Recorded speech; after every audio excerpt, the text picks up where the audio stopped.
प्रिय विद्यार्थियों नमस्ते। आपका आपके अपने YouTube चैनल में हार्दिक स्वागत अभिनंदन। मैं हूं डॉक्टर सत्य मुदिता स्नेही, असिस्टेंट प्रोफेसर संस्कृत। हम श्री हर्ष के नैषधीय चरितम महाकाव्य का एक सामान्य अध्ययन कर रहे हैं।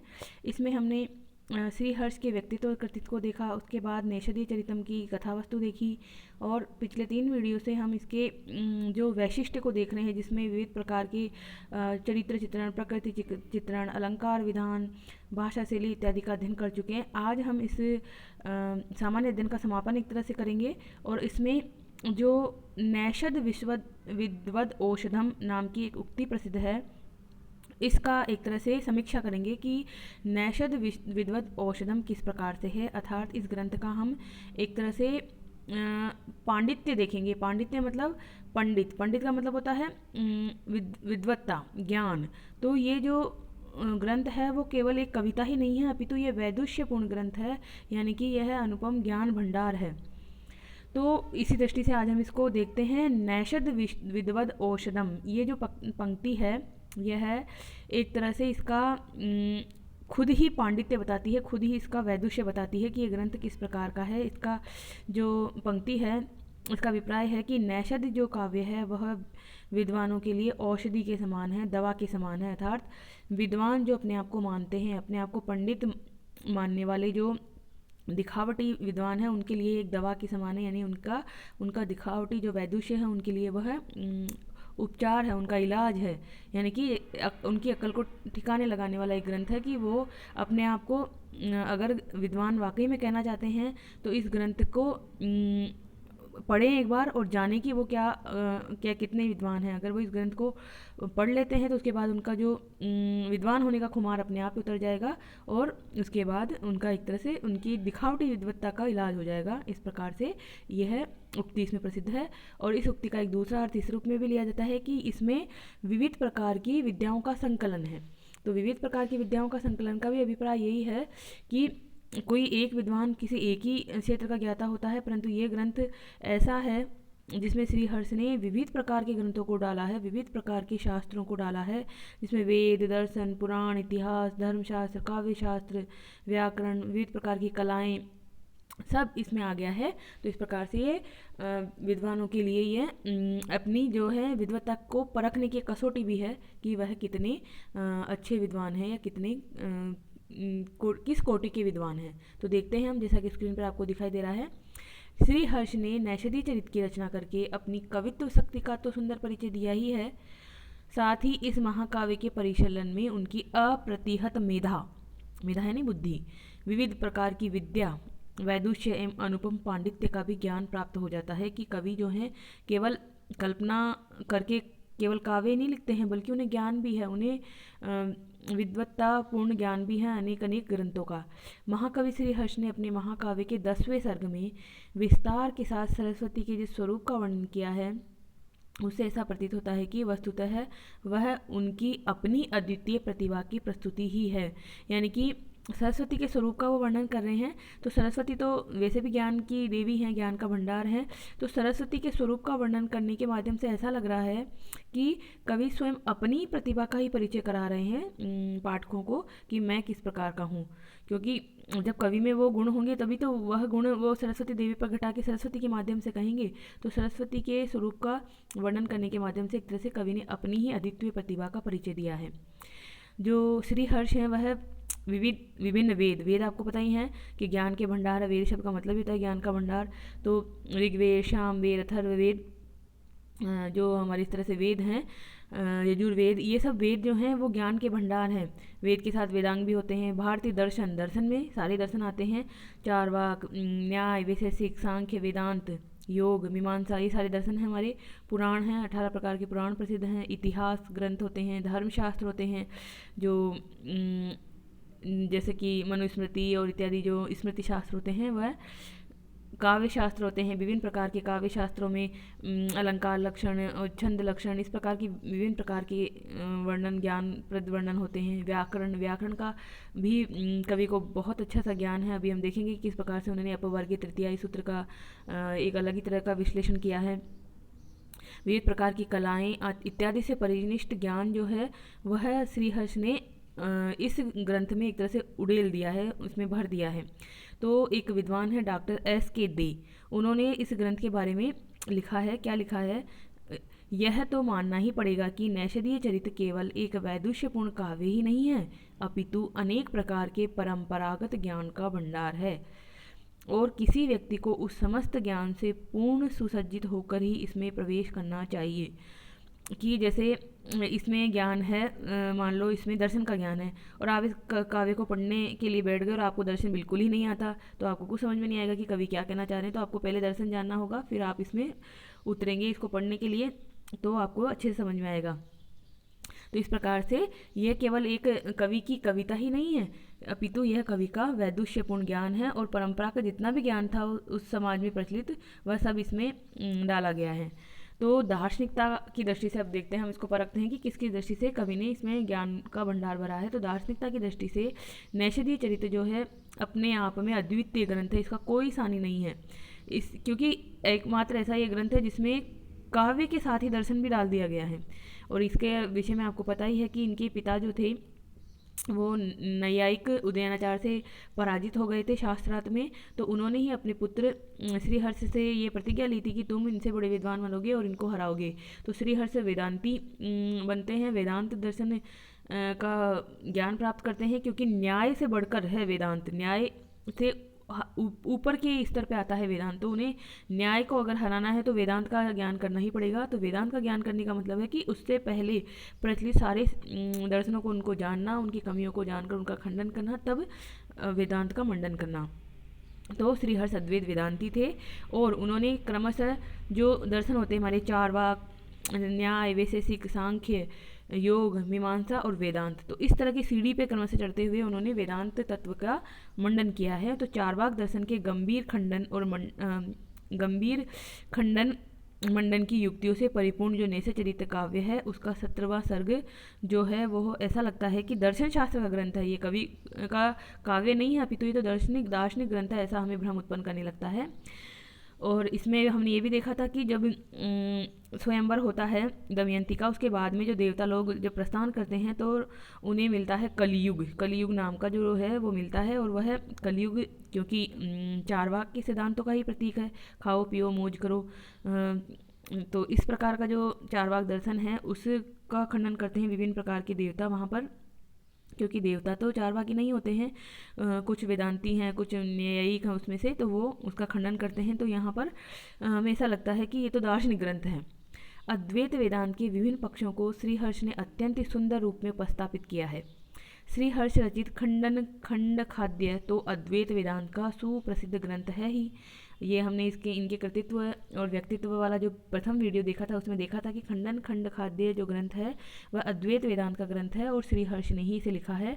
परंतु वो तो पृथक रूप से वेदांत का ग्रंथ है ही, परंतु नैषधीय चरित्र में भी अगर हमें दर्शन के तत्व मिल रहे हैं तो फिर हमें कहना पड़ेगा कि यहाँ पर भी काव्य के साथ साथ दार्शनिक तत्व भरे पड़े हैं। तो अब देखिए कि जो नैषधीय चरितम है उसके लगभग प्रत्येक सर्ग में हमें कोई ना कोई दार्शनिक तत्व मिल ही जाते हैं। श्रीहर्ष ने विभिन्न भारतीय दर्शनों की मान्यताओं को स्थल स्थल पर प्रस्तुत करते हुए भी अपनी उपस्थापन सरणी में विभिन्न दर्शनों के प्रति बहुत चुभते हुए व्यंग्य किए हैं। अब देखिए, पहले तो भारतीय दर्शन का इन्हें ज्ञान था, फिर उसको उनको जगह जगह उनको डाला, और डालने के बाद में उन्होंने क्या किया कि उनका खंडन किया, उनका एक तरह से व्यंग्य किया, उन पे उपहास किया, उनकी कमी उन्हें बताई। तो यह हमें मिलता है नैषधीय चरितम के अनेक सर्गों में मिलता है। प्रथम सर्ग में भी है, द्वितीय में भी है, तृतीय में भी है, पंचम में है, मतलब पूरा एक तरह से 1 से लेकर 22 जो सर्ग हैं उसमें कहीं ना कहीं हमें दर्शनों के तत्व इसमें मिलते ही हैं। तो अब हम देखते हैं यहाँ पर उन्होंने न्याय दर्शन के बारे में क्या कहा। तो आचार्य गौतम जो है वो न्याय दर्शन के प्रणेता है, आपको पता ही है। तो गौतम का शाब्दिक मीनिंग होता है एक मात्रा वाला गौतम। ये देखिए, गौ यानी गाय और तम यानी सर्वश्रेष्ठ। तो सर्वश्रेष्ठ मूर्ख, एक तरह से सर्वश्रेष्ठ बैल, क्योंकि बैल को थोड़ा बुद्धि में कम माना जाता है। तो इन्होंने क्या कहा कि जो न्याय दर्शन है वो तो मूर्खतम दर्शन है, सबसे बड़ा एक तरह से बैल है वो, नीरा मूर्ख दर्शन है। क्यों मूर्ख दर्शन है? क्योंकि वहाँ पर जो मोक्ष होता है वो आनंद रहित मोक्ष होता है, यानी कि न्याय दर्शन आत्मा का जो गुण होता है, चेतना, उसको आगंतुक धर्म मानता है, आगंतुक गुण मानता है, यानी कि चेतना हमेशा नहीं रहती है मनुष्य में, बल्कि वह तो आगंतुक गुण है और मृत्यु होने पर वह गुणधर्म चला जाता है। तो जब वह चेतना ही नहीं बची मनुष्य में तो फिर वह मोक्ष किसको होगा? और अगर मोक्ष होता भी है तो मोक्ष का आभास कैसे होगा? तो आनंद रहित मोक्ष का वर्णन करने के कारण श्रीहर्ष ने गौतम जो ऋषि हैं जिन्होंने न्याय दर्शन दिया है उनको सबसे बड़ा मूर्ख का मत कहा है, यानी कि न्याय जो सिद्धांत है वो मूर्खों का सिद्धांत है। इस तरह से इन्होंने कमी बताई है उनका, और यह एक इनका व्याख्या का एक अलग तरीका है। गौतम शब्द की व्याख्या इन्होंने इस प्रकार से की। इसी प्रकार से इन्होंने वैशेषिक दर्शन का भी मजाक किया, एक तरह से उपहास किया है उसका भी। वैशेषिक दर्शन के जो ऋषि हैं उनका नाम है आचार्य कणाद, उनका दूसरा नाम है उलूक।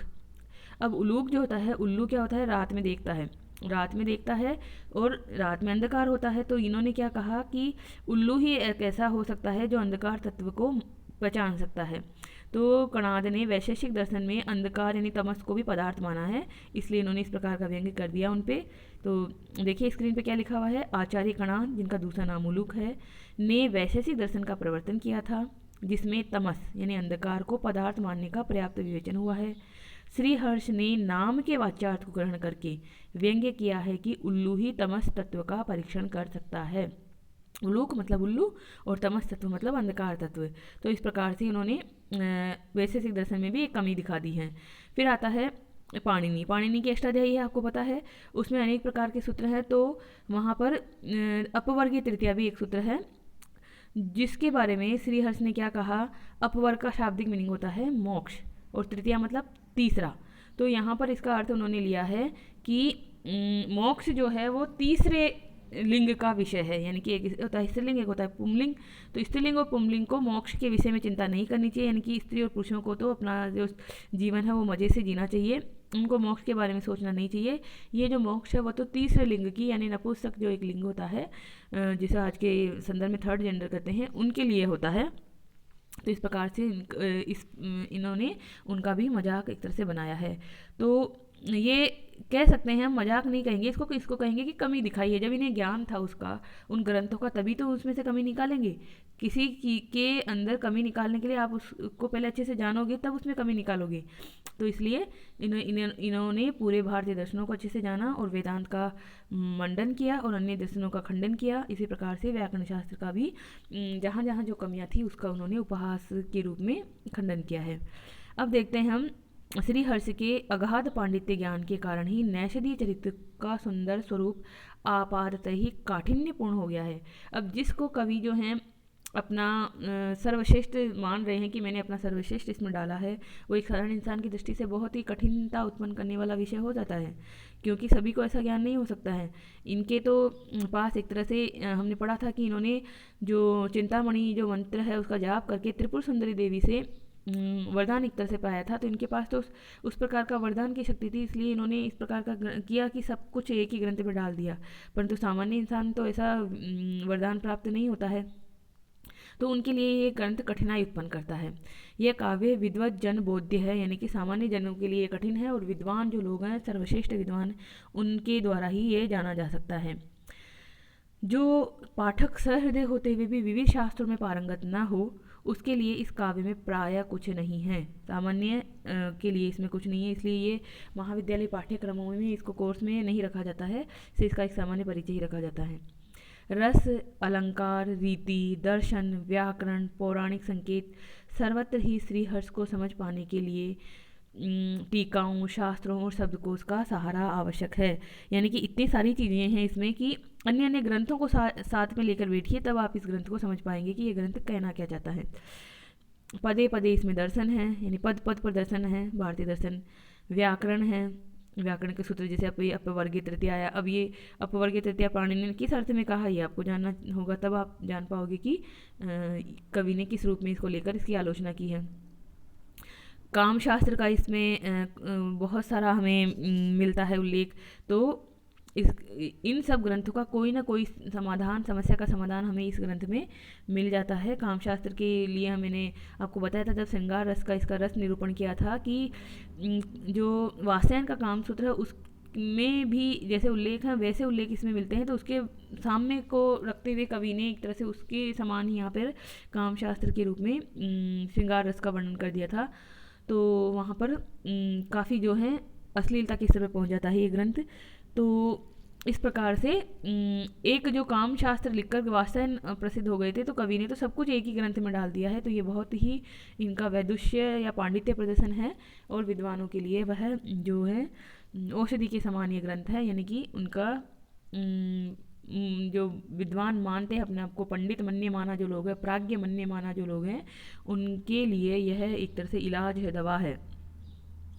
अब देखते हैं हम कि 13वां सर्ग आता है। उस 13वें सर्ग में 4 देवताओं और एक नल, जो हमने पढ़ा था पंचनली, पंचनली का एक जो उसमें 13वें सर्ग में उल्लेख हुआ है, वहाँ पर पंचनली श्लोक आया है। उस श्लोक में एक ही श्लोक के माध्यम से 5 इन पुरुषों का, एक तरह से 4 तो दिव्य पुरुष देवता और एक जो नल, इनका वर्णन कर दिया गया है एक ही श्लोक से श्लेष अलंकार के माध्यम से। ये बहुत प्रसिद्ध है यहाँ पर।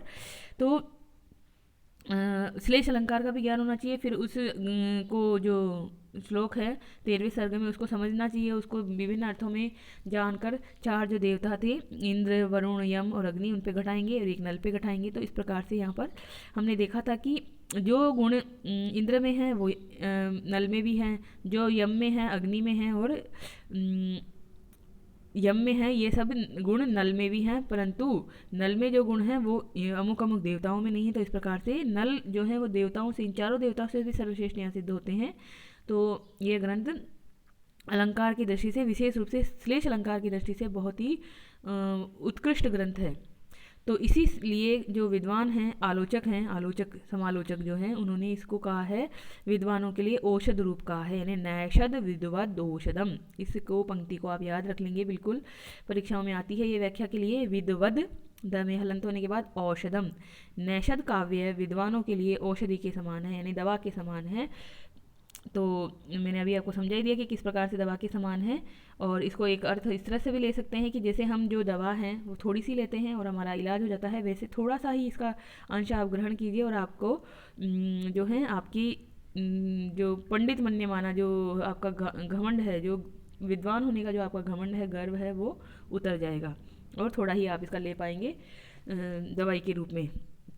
तो इसी संदर्भ में कवि ने स्वयं कहा है, अपने काव्य की गाढ़ बंधता और श्लिष्टता के लिए स्वयं श्री हर्ष ने कारण प्रस्तुत कर दिया है कि मेरा काव्य क्यों इतना मतलब है कि श्लिष्ट है और थोड़ा गाढ़ बंधता लिए हुए है। तो ये जो श्लोक है, ये श्लोक का भावार्थ तो नीचे लिखा है, परंतु श्लोक को हम समझते हैं। बहुत अच्छा श्लोक है ये।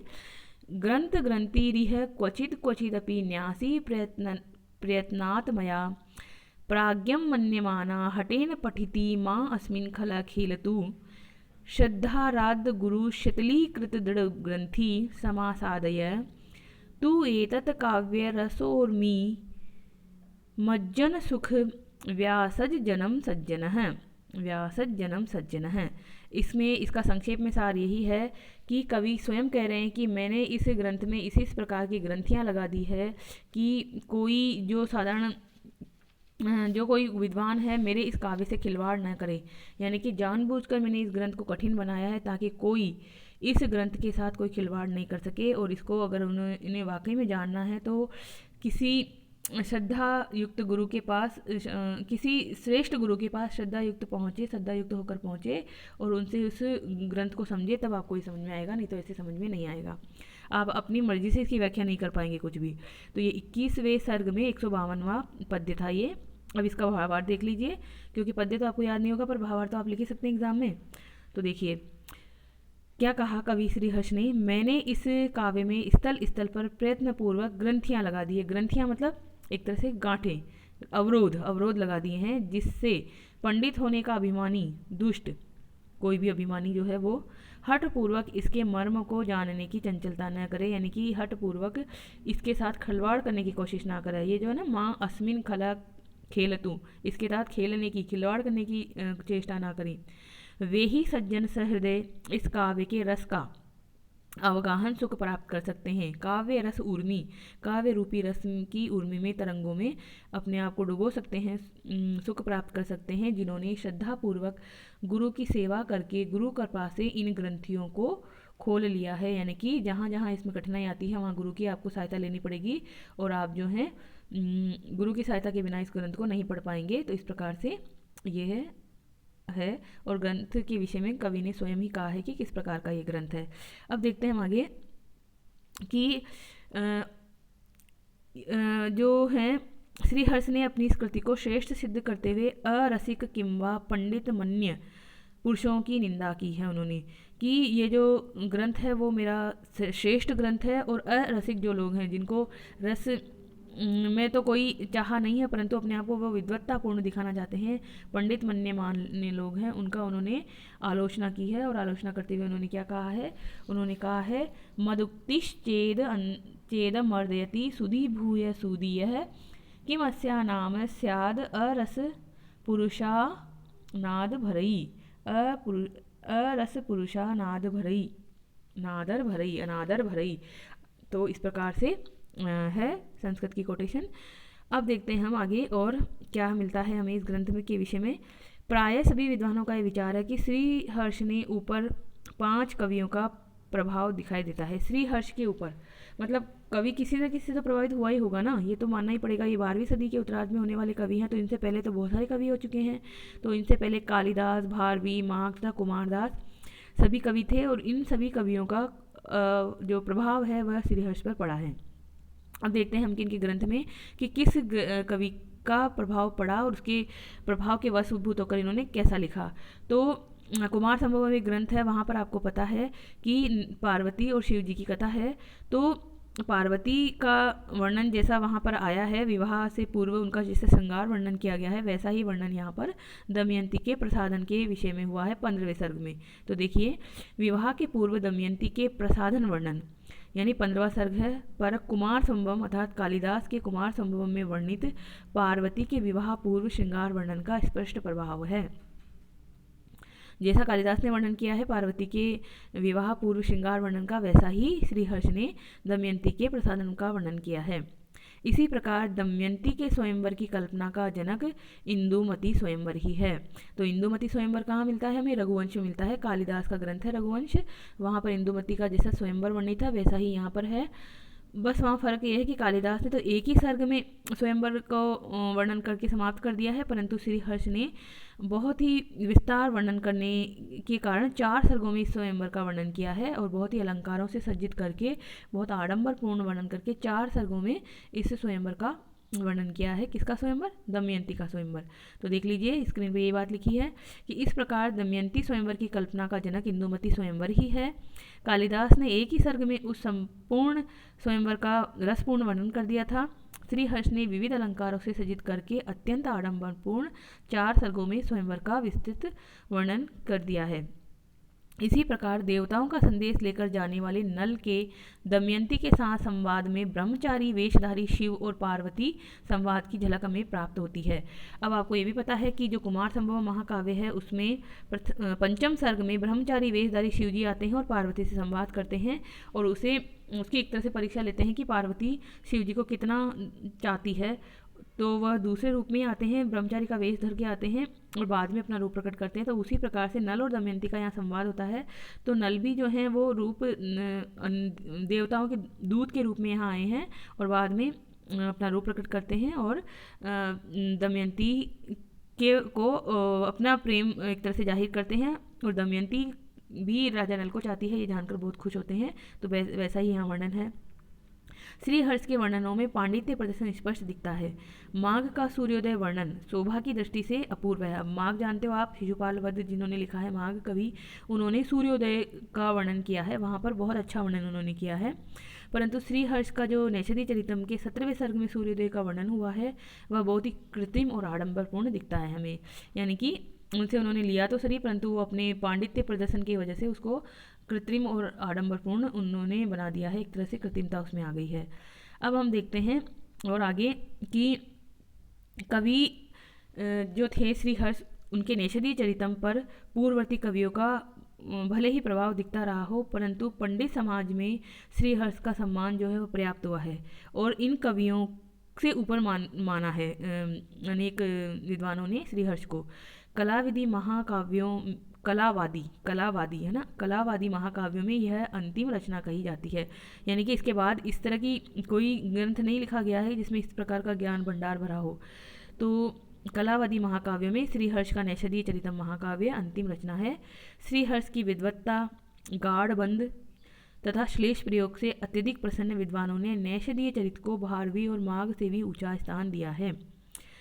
अब ये कथन भी आपकी परीक्षाओं में व्याख्या के लिए आ सकता है। उदिते नैषधे चरिते क्व माघ क्वच भारवी, यानी कि नैषध चरित के उदय होने पर, नैषध चरित के जो संस्कृत साहित्य में आ जाने पर क्व माघ है क्वच भारवी, कहाँ माघ हैं और कहाँ भारवी हैं, यानी माघ कवि का जो शिशुपाल वध है वो भी कहीं नहीं रहता है, वो भी पीछे हो जाता है, और भारवी का जो किराता जूनियम ग्रंथ है वो भी पीछे हो जाता है। और बृहदत्रयी में सर्वश्रेष्ठ ग्रंथ के रूप में श्रीहर्ष का नैषधीय चरित्र प्रतिष्ठित होता है। तो हमें जब इस पंक्ति की व्याख्या करनी हो तो हमें बताना होगा कि किस प्रकार से माघ और भारवी से श्रेष्ठ है ये। तो ये हम कल के उसमें पढ़ेंगे वीडियो में कि बृहदत्रयी में सर्वश्रेष्ठ ग्रंथ के रूप में नैषधीय चरितम है, और इनमें माघ और भारवी में क्या साम्य है और क्या वैषम्य है, किस तरह से ये है। तो अब देखिए समाप्ति की ओर है हमारा ये वीडियो। तो इसमें अब हम पढ़ते हैं सूक्तियाँ, क्योंकि सूक्तियाँ संस्कृत साहित्य का एक तरह से अमूल्य खजाना होती है, जो न केवल संस्कृत साहित्य को अपितु जितना भी वांग्मय होता है, जितने भी साहित्य होते हैं उन सब के लिए कुछ ना कुछ उपकार करती ही हैं। जैसे कि हम कहते हैं कि कोई भी कथन कहते हैं कि ऐसा नहीं ऐसा करो, जैसे रामादिवत आचरण करिए, रावण के समान नहीं, तो ये भी एक तरह की सूक्ति ही है। सत्यम बुर्यात प्रियम बुर्यात, इस तरह की जो सूक्तियाँ हैं वो भी एक सूक्ति ही है। तो यहाँ पर इस काव्य में ऐसे कौन सी सूक्तियाँ मिलती हैं, तो देखिए संस्कृत के अनेक महाकवियों की भांति श्रीहर्ष के काव्य में भी अनेक सूक्तियाँ मिलती है। सूक्तियाँ मतलब उक्तियाँ, सु यानी अच्छी, उक्तियाँ यानी कथन, अच्छे कथन हमें प्राप्त होते हैं। श्रीहर्ष ने सरदिज ज्योतिषनाच्छ सूक्ते कहकर स्वयं अपनी सूक्तियों की प्रशंसा की है। अर्थात मेरी सूक्तियाँ शरदकालीन ज्योत्सना, शरदकालीन ज्योत्सना, ज्योत्सना यानी चंद्रमा की रोशनी को कहते हैं ज्योत्सना, की भांति आच्छ मतलब स्वच्छ हैं, किंवा आह्लादकारी हैं। जैसे से शरद काल का चंद्रमा बहुत ही अच्छा माना जाता है, बहुत ही अमृत वर्षी माना जाता है। उसी प्रकार से यह जो श्रीहर्ष का काव्य है उसमें जो सूक्तियाँ हैं वो ऐसी है कि वो बहुत ही शीतलता प्रदान करने वाली है, बहुत ही स्वच्छ हैं। अब देखिए वो कौन सी सूक्तियाँ हैं जिनके लिए इतनी प्रसिद्धि मिली है कवि को।